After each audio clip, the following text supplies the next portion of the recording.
I was actually a child in a two-room school. My grandmother was my teacher in Antimony, Utah. And I had the blessing of having 64 cousins. So there were 65 first cousins. And I had one of the 65 who was my age. I had clusters, a little older, a little younger, but one girl my age, and she was deaf. And I did not get to grow up around her much because when she came of age, she came to Ogden, to the Ogden campus, to be a resident there and receive services. So I was always so excited when Audrey would come home for the summer. And I remember trying to pretend like I was deaf or hard of hearing so I could interact with her. And I actually learned to read lips quite well. Which comes in handy if you're watching a football game and trying to see what they're saying on the sidelines. But I just remember being so appreciative that my cousin could get a quality education. She wasn't in that two-room schoolhouse with me with our grandmother, but I knew that she was in the big city of Ogden, and just felt like she was so smart. When she would come home in the summer, I knew that she was getting the same quality of education or better than I was. So I've always been so appreciative and fond of the services that our students receive under your great tutelage. Also, I will pretty much do anything Adam asks me to do. I am such a fan of Adam. When I first heard him present in a board meeting and talk about the great things that he is doing here on the campus and the outreach services, I just became a fan and have been really paying attention. USDB has wisely acquired Susan, expertly acquired Susan as a PR agent, I call her. And so I feel like our board, our staff, and the community at large is so much more aware of the amazing things happening throughout the state based on Susan's work and her promotion. So I thought I would talk to you. I want to have a conversation because you're a small enough group. But I just want to tell you what's on my mind, if that's okay. I'm known for doing that. I'm not shy. And I want to talk to you a little bit about what I'm focused on and where I think we should go. And it's applicable to, is that okay, speech-wise? Just want to make sure I don't wander away from any speakers. The speaker's right here. So oh, perfect. Okay.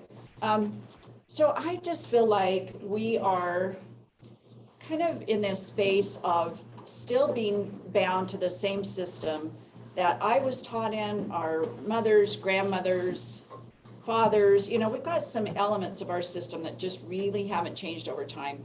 And it's not that that's a bad thing. I'm just kind of mesmerized by it. That given all the advancements in technology and the other spaces in our world, how education in many ways hasn't really evolved or caught up. And again, not judging good or bad. I'm just always curious about that.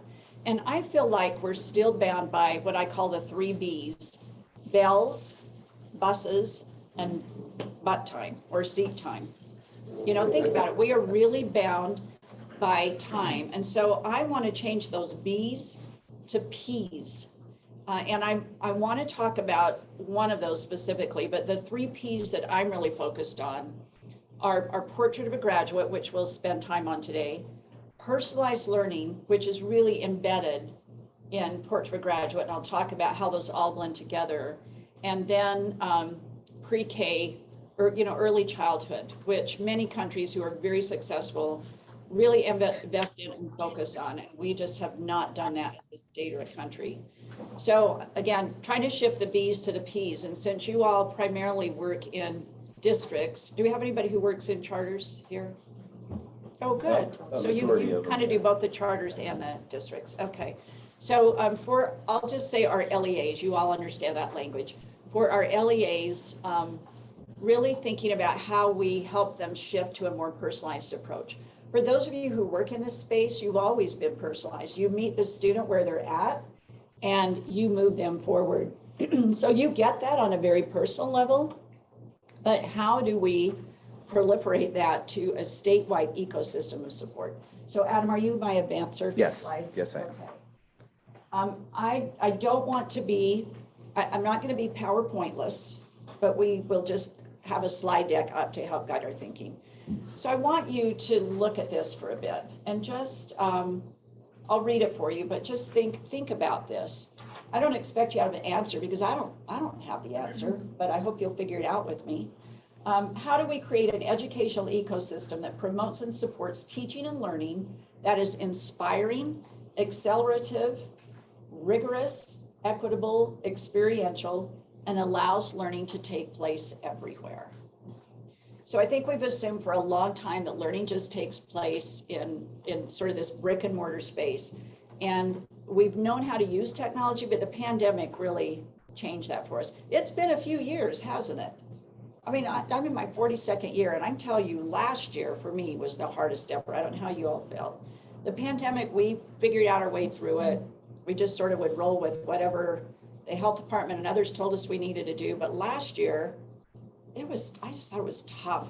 You know, it was just like the world opened up and suddenly everybody was an expert about education, and, you know, everybody just was like, claws in on education, and it's something we weren't used to. And I think we're readjusting this year. But I'm trying to think about, how do we get here? How do we get to this ecosystem that promotes this personalized approach, but it's really one where we understand that kids don't just learn from, you know, when they get off the bus and that bell rings to when that last bell rings, but they're learning out of school, they're in after school programs, they're in out of school experiences of arts and humanities and sports and all sorts of classes. They can learn online anywhere, anytime. We have so many opportunities for our students to learn, and yet we count their learning in this really time-bound, space-bound way. So I think we have this window of opportunity that if the pandemic's done anything, it's given us this window of opportunity to think about and reframe educational experiences for students differently. We hear a lot about choice, and we freak a little bit because we think it's all about vouchers. I want us to think about choice a little differently and think about how we provide choice and student voice, you know, figuring out what they need. Nobody knows that like you all, working again with students who have unique needs that need to be personalized. So how do we create an ecosystem that supports that for every student? So I want to present to you, and most of you may have heard this, but when we started trying to create some vision for our state about where do we want to go, we pulled focus groups together. We surveyed a lot of people. We talked to students and parents and teachers and administrators, and we just gathered all of this data together. And we said, all right, given what everybody's saying, let's create a roadmap. What's the old adage? If you don't know where you're going, any road will get you there. And it's kind of true. So we said, you know, let's create a map, a place for people to be on the road to awesome. We use that phrase a lot. And so if we're on the road to awesome, we kind of need a map. And some might take a byway, a frontage road.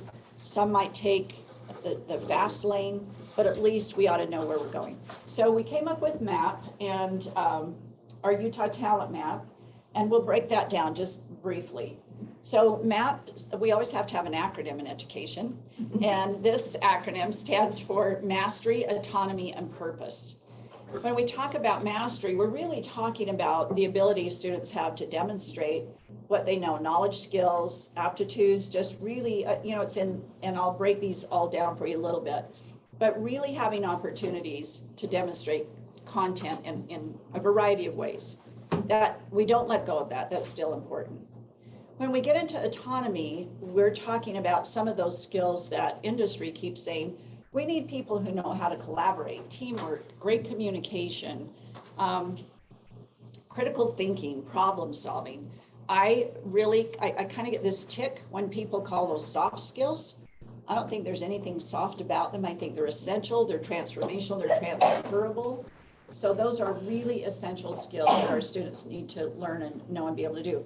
And who knows that better than students who come to us with challenges, whether it's hearing loss or visual impairment. Our students learn how to adapt. So let's make sure we're transferring those skills into the workplace and into post-secondary learning as well. And then the P stands for purpose.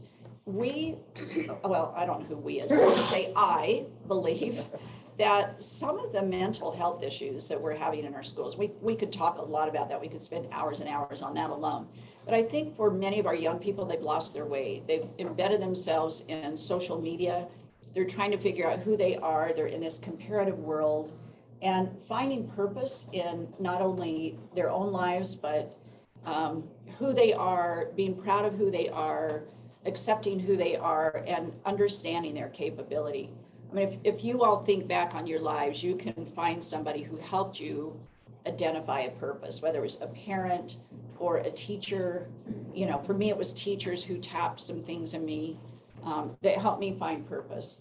So really finding purpose, so kids are better decision makers, and they know where to seek guidance. They know how to look for information and engage in service and just really find meaning in their lives. So that's the map. So let's break those down just a little bit. So when we go to mastery, we're not just talking about the content standards, but also talking about wellness, and that's physical and behavioral mental wellness. And you know, we're not immune to pushback on everything, but just even at midnight, I had a text from a legislator wanting to know more about social emotional learning. And my response to that is that we've always taught life skills in schools, and they get reframed and relabeled a lot, but we've always taught those important skills. What we haven't embedded as much are those skills of resiliency and mental wellness. And given all that comes at our kiddos, they've got to learn those skills, whether it's at home and we reinforce in school, or for some of our students, school is the first time they're really getting that kind of explicit instruction. Of course, digital literacy is critical, and you all use those adaptive tools. But for our students to be able to know how to navigate and find and understand what is misinformation, how do I know the difference? You know, and digital safety, that's all really important. And then we have to help our students know how to do what, unlike some of the behavior they see in the public, how do they civically engage and really become civic minded, have financial literacy so that they're not in debt and can contribute to the middle class and live in the middle class, and that economic literacy as well. So when we talk about mastery, it's in those spaces, not just the content standards, okay? So when we go to autonomy, again, I talked about these C's. I think here in Alpine District, they actually label them as C's, and I think there are 5 or 6 of them. But these are sort of some big 4 that we think of as necessary for students to be successful. Collaboration, critical thinking and problem solving, communication, creativity, and innovation. Today, the Silicon Slope Summit kicks off. And I don't know if any of you have ever been. It's a big 2-day event, and you hear from dynamic speakers. But one of the things that I was most impressed with was hearing from Biff Williams, President Williams of Utah Tech University, creating what they are calling bumping space, where people can just hang out and bump into each other and share ideas and co-create. I love that idea of building those spaces where industry and students and professors can come together and create and innovate. And then going back to purpose again, just really looking at things like service and yeah, sorry, next one. Sorry. There we go. There's the 4. So it's not just about service and lifelong learning, but again, building that resiliency, and how do we teach kids that hard work really pays off, and also honesty and integrity and responsibility. Again, something that social media or just media in general and the internet have really exploded, this notion of kids trying to figure out what's truth and what isn't, and what does it all mean. So you can find all of this on our website. It's one of our floating banners, and all of these 13 characteristics have competencies. So we have spent a couple of summers having teachers come together and flesh out competencies for every one of these, so that you can have some benchmarks and not only know how to teach it, but know when kids get there, how can they demonstrate it? And that's that personalized part. How can they demonstrate these various characteristics? So that's been really exciting for me to see teachers come together and say, well, what does respect look like in our classrooms? What does creative thinking or innovation look like? how will we know that kids have mastered digital literacy? So again, all of this you can find at schools.utah.gov, and it's just, there's a floating banner. It's one of our, I think we get more hits on this now than anything. And this was all meant to be aspirational. We don't expect anyone to say, oh, the state is doing this. What does it mean? It's more about, this is an interesting and aspirational idea. What does it mean in our district? How could we use this? So I want to talk a little bit more about the personalized part of this. And I think if I had a yellow marker, I would just highlight this in the corner, that how do we really leverage all of this for students to be engaged partners in their learning and to really have a voice in it and be self-directed. And we really call this as part of our personalized learning. So I'm going to go through this graphic organizer. It's a little bit messy in terms of all the visuals and all of the words, but we try to incorporate this ecosystem of school in the graphic organizer, and then think about these deeper learning competencies that we talked about of collaboration and communication, being self-directed learners, having creativity, the content knowledge, you know, all of those enduring understanding skills that are in that autonomy piece, the transferable skills, and then having agency. That's the personalized part. Two things I've heard as I've been around on my visits to schools this fall, and actually I heard this last year. The two main concerns from schools are that students aren't attending, and when they get there, they're not engaged. So lack of attendance, disengagement. And those two things, I think, play out because we are not here. We have not engaged learners as collaborative partners in their learning. I'll give you some concrete examples of this. I was in a fabulous rural high school last week, and just so much energy, one of the best principals in the state, great things happening. I mean, I think they were really nailing that purpose piece of the map. What I saw in many classrooms with great teachers was a lack of engagement. And here's a concrete example. I went into a class that they built in this leadership class in the middle school. It was a 7-12 school. But in the middle school part, they have a leadership class, and every student is required to take this leadership class. It's a semester class. Great idea. Learn a lot of skills in that class. So the teacher knew I was coming, and she did this little experiment that was great. And it was using toothpaste. And they were talking about when you say certain things, you can't take them back. So how do you stop and reframe what you want to say when you're feeling angry or upset, or, you know, just that notion that you can't reel that back in. So I thought it was a real clever way for the kids to put toothpaste out on a piece of paper, but she had two kids demonstrating it, you know, and I'm thinking, oh man, I wish I would have known. I could have gotten you all these little tubes from dentists that give them away so everybody could try this. Two kids were demonstrating big tubes, spread it out, and then they're trying to scooch it back in. So you can imagine how that works. So great demonstration, right? Then she wanted to demonstrate to me that she was using technology. So she had a smart board, and she had questions up on the board, and she was reading through the questions, and they were really thought-provoking questions. I thought they were great, deep questions that kids could really answer. But it's what I typically see in many classrooms. So she reads through the questions and has kids raise their hand and answer. Well, who's going to raise their hands? The same kids that always do, the verbal kids. So, and it doesn't mean they're smarter than any other kids. We just have kids that are verbal thinkers and kids that aren't so verbal. So think of the strategy she could have so easily used to engage every kiddo. There are a bunch of them, but just name a few that you can think of. What could she have done in that whole segment? I'm demonstrating the toothpaste. Here's some questions. Raise your hand and answer the questions. If you know, tell me what you think. What are some strategies you think she could have used? Text response. Yeah, text or response. Have a Jamboard or a text. What else? Think, pair, share. Think, pair, share. One of my favorites. I use it with adults all the time and students. I was going to say that one. Okay. Small groups, maybe. Small groups. I love it. I guess even personal journals. I liked all those responses better, but give them time to write in their own right. Can you imagine? Well, I think that's the most important one. Thank you for saying that. I was doing wait time until somebody came up with writing. What a great opportunity for kids to write. And I don't care. I'm agnostic if it's on an iPad or, using a keyboard or a pencil and a journal or a worksheet. I mean, I don't care. I don't care if they turn it in or not. I think it's best if they just reflect and don't get it graded.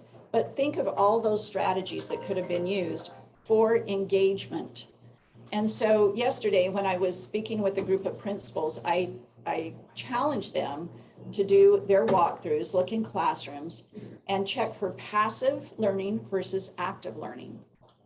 If the teacher is the one walking out of the classroom exhausted at the end of the day, you can spot teachers, they have bags under their arms and bags under their eyes, and they're exhausted at the end of the day.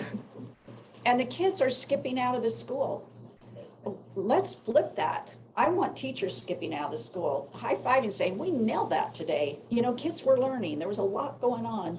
And kids happy, but they're exhausted because they've been actively engaged. So that we really got to flip that. There's just so much passive learning going on. And I think that's the engagement part that will then lead to better attendance. Kids won't want to miss school because they know they're missing out. So I think those two are really heavily linked. And we're talking about those as a state as if they're two very separate things. So think about that for the students you serve and then the ecosystem in which you serve. And for your students who are deaf and hard of hearing that you're serving, think about how engagement is important for them. I wonder if they often feel isolated anyway, and if there are those engagement strategies, whether it's writing or think, pair, share, or small group. It's an opportunity to build their vocabulary and be with their peers. So I think it's very applicable to our students who are deaf and hard of hearing, but for every student. So just thinking about this big ecosystem. Then I'm going to end this slide deck with another question. So we started with how do we create that ecosystem, kind of those 5 things. So I want to end with this one. So how do we get from where we are today to building that kind of ecosystem that we talked about? So if you want to just leave that slide up, this is a time where we're going to have a discussion. So I want you to reflect on what you've heard. And we're going to have you do think, pair, share on what you've heard today, okay? And let's spend 3 minutes doing that. I know it's not a long time. I'll just kind of watch and listen, but maybe 3 minutes with a partner on what you heard and your reflections on it.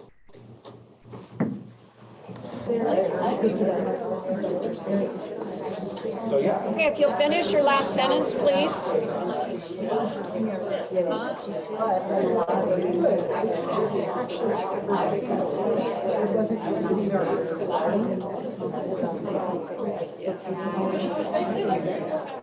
Okay, thank you. Hopefully you've all had a time to share.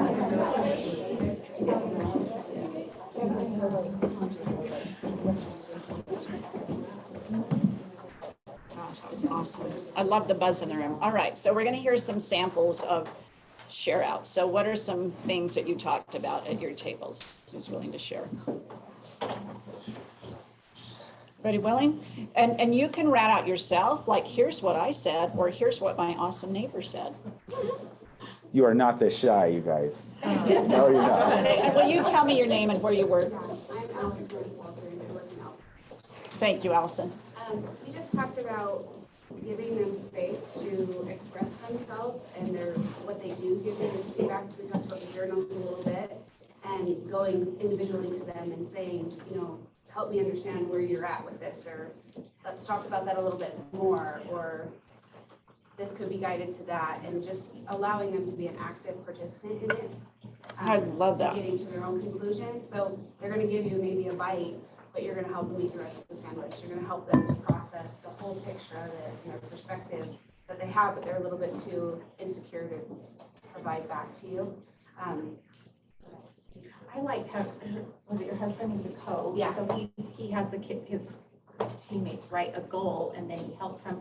And I'm like, oh my gosh, what if we got back to that in the classroom? Like having them write a goal and then that starts to make them active in their education because they came up with the goal. And then Great. And tell me your name and where you work. Joni McDonald. I work down in the southeastern corner, Four Corners. Yes, Joni, we've met. I did, you look familiar, so yeah, thank you. Did we meet in one of my schools? Yes. So it's all right. So Allison and Joni, I think you just really touched on that huge shift in the role of the teacher. In to create that ecosystem, the teacher turns into the role of facilitator and coach, not the teller. So go back to thinking about that example I used, and that poor teacher was so awesome. She'd be mortified that I'm even talking about her, because she had so many great qualities. You know, it's just one of those things that could have polished. I just wanted to polish her up a Probably little because she bit. knew you were watching her. She was very Yes, mindful. can you imagine? And she was also English learner, and her, you know, so she came from another country, and I was just so proud of her for her articulation because she hadn't been here that long, and so she was nervous about a lot of things. In fairness to her, yeah, but she was, you know, I do that sometimes. I'll think, oh my gosh, that is the best thing I've ever seen. Here are all these new strategies I've never seen. Or, ooh, I just want to polish it a little bit, and then you'll be awesome. Like you'll go from great to awesome. So I was in that mindset. But I think what Allison and Joni talked about is so critical, that teachers take on so much of the work of the teller, the doer, the manager, instead of being the facilitator and coach. And Allison, what you said about kind of that guiding and helping bring out things so that they are the problem solver, they're the designer, but guiding them along that process. And that is a shift for a lot of our teachers, especially in our secondary system, where they haven't had a lot of like cooperative learning, training, and some of those kinds of things. And to fairness, I think going through the COVID and going digital and online was like so consuming of their time and energy. They I should say they kind of forgot those principles. Like we talked about all these things we used to do. Yeah. We stopped. So that's interesting, Joni. I think you're right. I think we have defaulted to old practice, just kind of everybody's trying to get back in this comfort zone. And I think that's what we're seeing. People defaulting to the way they were taught instead of what we know as best practice. That's really insightful. Yeah, I think you're right. And for me, I think it's this perfect storm and perfect time to amp it up. Instead of trying to glide back into normalcy, it's time to take advantage of this moment and say, we need to dive back in, not glide, but dive back to what we know is best practice. Yeah, we really need some retooling. Yeah, Allison? I think it's really important to express to kids why we do things too. Because I have a lot of kids that I'm rehabbing, like they're one-sided implant kids. And so as I'm rehabbing them, I'm like, this is really important skill because this leads to this. And so I know this skill is really hard right now, but once you have this skill, then you'll be able to do this bigger skill that's where our goal is. And so, because a lot of times when they're in the muck of just starting out, it's like, what is the purpose? Why does this even matter to me? I get it matters to you and my mom, but why does it matter to me individually to be working this hard? Because it's hard work for them. And I always say that, I know this is hard, or this is gonna be a hard set. They're really closely, they sound very similar. So be patient with yourself. Like, be okay with getting some wrong, because they're really hard. And owning that, because I think a lot of times they look at us as teachers and it's like, well, you can do all of it because you've already been through school and this is easy for you, but it's hard for me. You don't understand the hard that I'm dealing with right now. Yeah, so having that empathy for them and just being really kind and helping them to be kind to themselves during that learning process. yeah, I love what you just described about the metacognition of learning and really being articulate about that. As teachers, we're doers and not always good at stopping and thinking for ourselves what we're doing, but especially explaining that to kids. Thank you for sharing that. There might be competition in your family about who's the best coach, just saying. I'm the youngest of 12. Yeah, go ahead and tell me your name and where you work. I'm Heidi Condi, and I am in St. George. She actually serves kids in Vernal through virtual outreach. Yeah. Awesome. It's a new thing. We're piloting it. So. Thanks. Just piggybacking off that, I was just gonna say, not only like letting them know, yeah, this is hard, sharing something from your own life, you know, like, I remember when I was a kid and I dealt with this or whatever, you know, so that they know that you're willing to open up to them and really gain their trust and their, you know, their just, I don't know. They're buying. So you're talking about, Heidi, being in the space of vulnerability Absolutely. with the kids. I think that is so important. And it goes back to what you said earlier about the teacher here, you know, here's the state superintendent in her school. She's probably nervous. Yes. And teachers feel judged all the time. So creating this environment and this ecosystem where we can experience vulnerability and be learners along with our kids. That's one of my favorite schools, I'm just going to confess, in the state is Washington Fields Intermediate in St. George. I don't know if you've had a chance to go visit that school. If you know Bob Sanju, Yep. It is you know, Bob, I think that school just really captures what that graphic of students really being owners of their learning. You can walk up to any kiddo in that school and they can tell you what they've learned, what they're learning, how well they've mastered it, what their goal is for mastery, and what they need to do to improve their goal. When you sit in on a learning community with teachers, and they could care less that I'm a state superintendent, by the way, which I love, because they just do their work as if I'm not there. So I've been able to observe a lot of great things.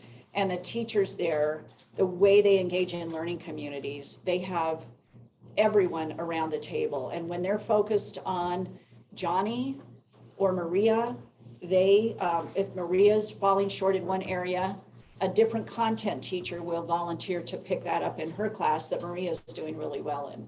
So they are all in using data and really focused on the individual student. And it's so personalized. I love the energy in that school. So I'm very unabashed about saying it's one of my favorite places to visit. When I was telling Rachel on the way up, that Macy, they're one of their daughter, Bob's daughter. Yeah. She's Down syndrome. And she still works in the school, right? She works in the school and she's actually created her own dance company with kids that are Down syndrome. And so she has choreographed all these dances. And so my daughter dances. And so we went to Desert Hills High School and all of a sudden they're like, Macy Sanju's dance team. And she comes out there as the choreographer, you know, and the leader of this team of all these other kids. And I'm like, that's a Sanju, like that's. Yeah, it's a great testament, isn't it, of empowering kids and, as Allison described, you know, just really coaching them to do their best and providing opportunities. Yeah, I love being in the school and having Macy greet you, for sure. Yeah, thank you for sharing that. Yes. I just have a quick question. How many kids are at that school? Oh, it's big. It's, yeah, it's like, Because it just, I don't know, looking at that, I teach in Granite School District and it's a huge district and Yeah. there is lots of big classrooms. And so finding, well, the teachers collaborate, finding, you know, a kiddo that is struggling in this area and a teacher who will take over that, or, you know, trying not to stigmatize any kids and what they might be struggling with. It seems like that's the beauty. more of what's been focused on in Granite, is making sure that, you know, and because of that, I think that there's a lot of kids that can get kind of lost in the shuffle of things just because it's so big. Yes, ma'am. And I will tell you that schools in Washington, I mean, you know, it's a growing place. I actually grew up there. I moved to St. George at the age of 10. And back then there were 14,000 people in the entire county. And I thought it was huge. Wow. Because I came from a community of 100 that was spread out over 20 miles. So, you know, I mean, it feels like there are 14,000 kids in some of those schools when you visit them. And I want to say, I'd have to look it up, but I know there are at least like 750 to 800 kids in this middle school. And when you walk in the classrooms, they are jammed. They're like, you know, 35 kids in a class. But the magic is they own their learning. So there's no stigmatization, to your point. You know, I mean, they really are, it's this ecosystem where kids are autonomous learners and the teachers are guides and coaches, and they use their para-educators and volunteers and support in the school very differently. They sit in on the learning community, they're tracking the data, and anybody in that group can stop Maria in the hall or in a classroom and say, hey, I noticed you bumped up 5 points on your reading assessment. Good job. What have you been doing? You know, so they're like champions and guides and nudges from that whole team because they really are paying attention to the individual students. So that's the kind of ecosystem. Okay, Allison, I'm going to just make sure that, see if we have anybody else over here, and then I'm going to come to you because everything you are saying is just like you could write a manual. We were just talking about, I mean, we kind of covered the same And tell me your things. name. Oh, sorry, I'm Shelley Burke. I'm from Weber School District. Thanks, Shelley. We kind of covered a lot of the same things about engaging with the student and being personal with them and building that rapport, and then moving on to clarifying the purpose of what they're there for. But I think that one of the most important things that I think all of us probably deal with is a lot of times we go into classrooms with really great teachers who are doing this for all of their students except ours. Yeah. And they kind of have this, well, that's your student, you know, that's they have this attitude of, it's not really my job to do all of this for your kid because of the communication issues, the language issues, the interpersonal skills that our kids may be lacking. And even just the fact that they miss more of the more instruction than the average kid would miss. And so a lot of times I think we have to be the facilitator between the student and the teacher who's facilitating that information for the student, that learning, why we're here, that metacognition for our students. So it's even an extra step, I guess. Yeah, such an important observation. And I, as a teacher, counselor, principal who always worked in a school with integration of students with disabilities in all forms, that creating a culture where you own the outcomes of all students and realizing that the people who are in the school, the adults in the school, are all there to support all kids. Some give more individualized support, but it's about all students. Every school I've worked in, watching that culture shift and grow has been phenomenal, but it has to be intentional. And the leader in the school, and I own that, you know, the leader in the school has to say, it doesn't matter where the student comes from, it's where they're going. And it's our job to get them there together collectively and set that expectation. So when I would hear that from a teacher, that, oh, that's Mrs. So-and-so student. No, he's your student. She's just there to help support him in his learning so that you can provide him with access to what you're teaching. So that it is a shift, and we have to be really strategic as leaders with those expectations and follow through. That's not your job to change that culture. That's the job of leadership, and it's the job of all educators to own that. So thank you for pointing that out. I've observed it. I've worked hard to change it, and it still exists, unfortunately. Yeah. Okay, one last comment, and then I'm going to turn the time over to Nate. I don't want to be last. No, you should. No pressure. You've got to be super profound, or we're going back to policy. I have like this essay that I'm typing over here. My thought when you asked that question originally was freedom within the framework. And when you were talking about that, what you observed in the classroom, like that, you know, we have this, even though we're trying to be innovative, we have this set of what we think it's supposed to look like, or what we think other people expect it to look like. We don't know that you coming in want to see all of these other ways that we can be dynamic and engaging kids and things like that across the board. I just went straight to assessments in my mind.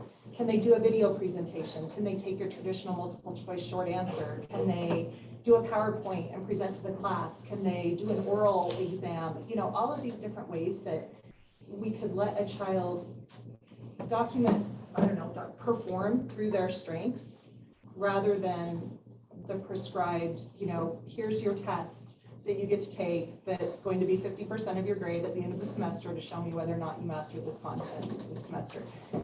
When maybe they've been absorbing all of that information all along, that's just not there. And I know I'm saying things that everybody knows, but just that flexibility. It's a lot more work for the teacher, I feel like, in some ways, but then you have those students who you have to buy in. Yeah, who are committed. tell me your name and where you, Heather, I work for USDB in Springfield here in the South and Central. thanks, Heather. So you just put a great punctuation mark, an exclamation point on the end of where I was trying to get us today. And you just described students having choice and voice. I would never walk into a classroom and expect a teacher to be doing all of the things that you described when we were trying to reshape that person's lesson without you seeing it. I mean, you probably would have said, come on, Sid, she was doing 10 more things than you noticed.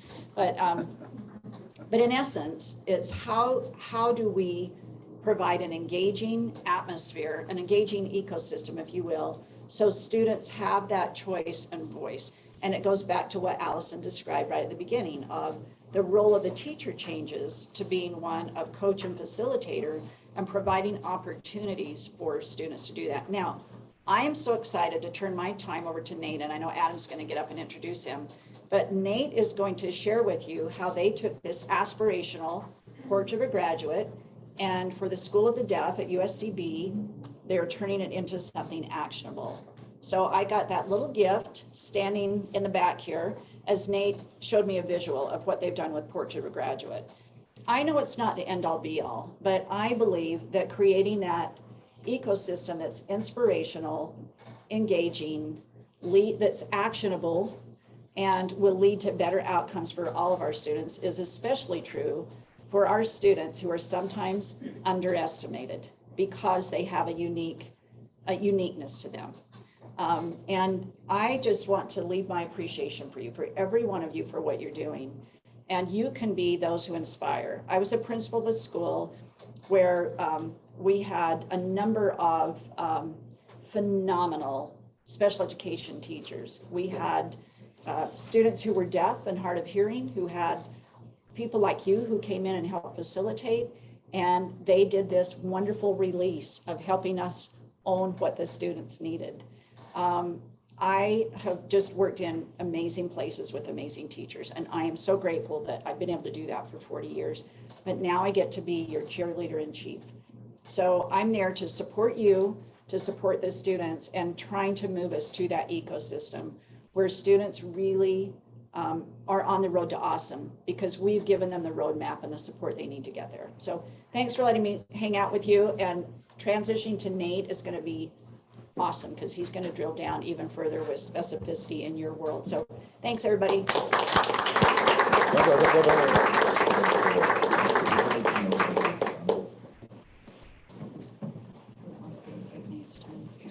We'll get him.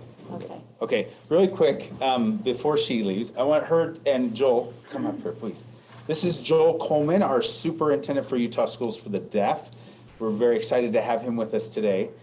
Didn't plan to be in front. I know. Supporting from the back. But you did put on the time. He's going to take her away from us, and they'll talk for just a minute. But I want them to see all of you and understand where we're all coming from. So really quick, if we could go around the room, just say your name and where you work.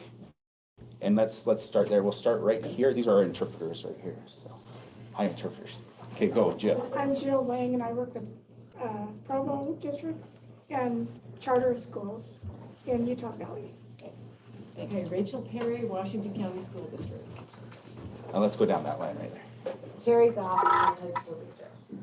Joan McDonald, Southeastern Utah, Grant, and San Juan School District. Sarah?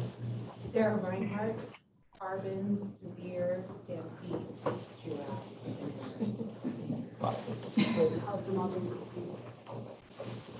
Jennifer Salazar, North Outreach Director, so partner with Adam and the College Preschool. Let's go to this table right here. Lexi Pine, and I'm with Jordan School District. Amber Sibyl, Jordan School District. Kim Russell, Jordan School District. That's where I cut my teeth. I was at Mid Valley Elementary in Silver Mesa.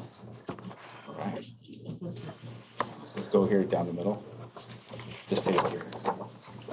Heidi Cloudy, St. George, Utah Valley School District. I'm Elise Farnsworth, and we can do shades around Janet Bartholomew. I'm part of Washington District, Kane County, and the charter school.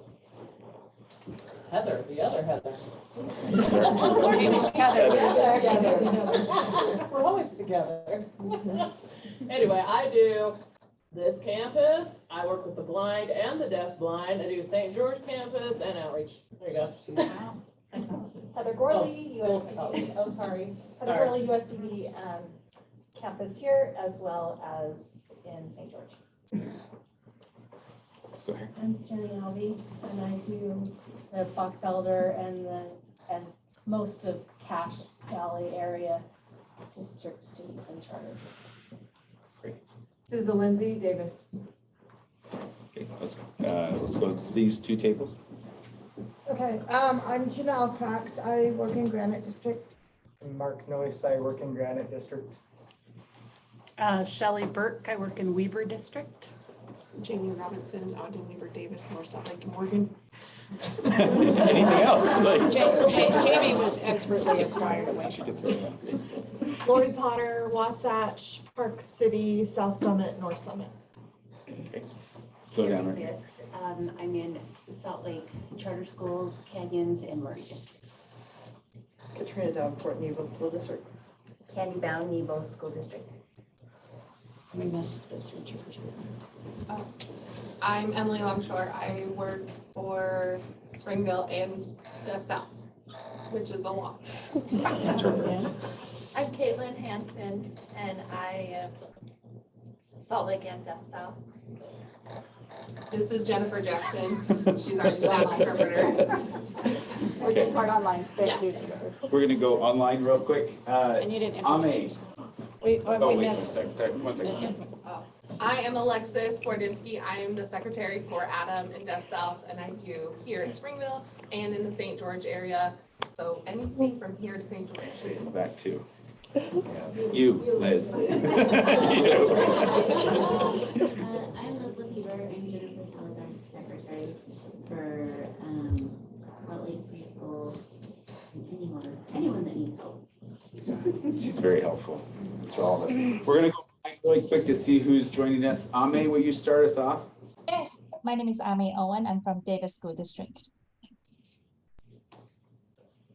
I don't know everybody's name. Is that Michelle or is that Amy? Amy. I Let's can go. go. Yeah, go ahead. I'm Amy Antonini from Davis School District. Amy? Other Amy? Amy Morris. Morris, sorry. Hey, I'm Amy Morris, and I'm almost there. I'm from Alpine School District. Just had a meeting this morning. Great. And then Valin, you want to go? I am Valin Sorensen with the USDB Outreach, and I am in Iron, Beaver, Millard, and Garfield counties. I think this is the first year we've actually represented the entire state in this conference, guys. Pretty impressive. Yay. Good job. All right, now you're here. Thank you for coming. I am not going to speak long on the Utah School for the Deaf's portrait of a graduate, because that's not my intent, that's not what I was asked for. But when I saw Sid Dickson's presentation, I went, oh, I want to share for two reasons. First of all, there's some deaf-specific stuff in here. And also, our work, it was an interesting journey. So when she talked about stakeholders gathering together to develop this, I was part of those groups. Really cool process, meeting with people from around the state, being guided. This is so the state one is 100% practitioner generated. USBE only did pretty grammarizing of it, because some of us don't speak the English much goodly in writing sometimes. And you know how group writing gets, every word has a different person's idea. But it's teachers, it's administrators, it's specialists who came together to develop it. Part of why the strength of that portrait. USDB, especially USC, started that work as well, because I was like, hey, I want to do this with our group. And what was interesting is when we did one of my favorite things in the world, by the way, if you want to generate ideas, the Post-it note protocol, where everybody brings their ideas on Post-it notes, and then they put them on the table, and then the next person reads their ideas and starts matching them up. And instantly you can start seeing groups of ideas come together. So when I did that, I was like, oh, cool. So here's some deaf-specific stuff, and here's the Utah portrait of a graduate. So rather than recreating, we stole. I mean, we borrowed what the state insists everyone can borrow and use. That's why they created it as a guide, not as an end-all be-all. We changed the terminology. So instead of mastery, autonomy, and purpose, we changed it to excellence, autonomy, and foundations for life. Solely because we also added deaf identity, and it spells deaf. Anyway, I just want to quickly touch on, this is found on the USDB website, although I just checked and the link is broken. So, sorry. I did add it to the agenda behind Sid Dickson's presentation. That's actually our link, so it'll take you right to. Yeah, and honestly, the other parts, it's the same, basically the same, some restructuring, some moving around, but it's basically the same as the Utah map. And a lot of school districts have been creating them as well.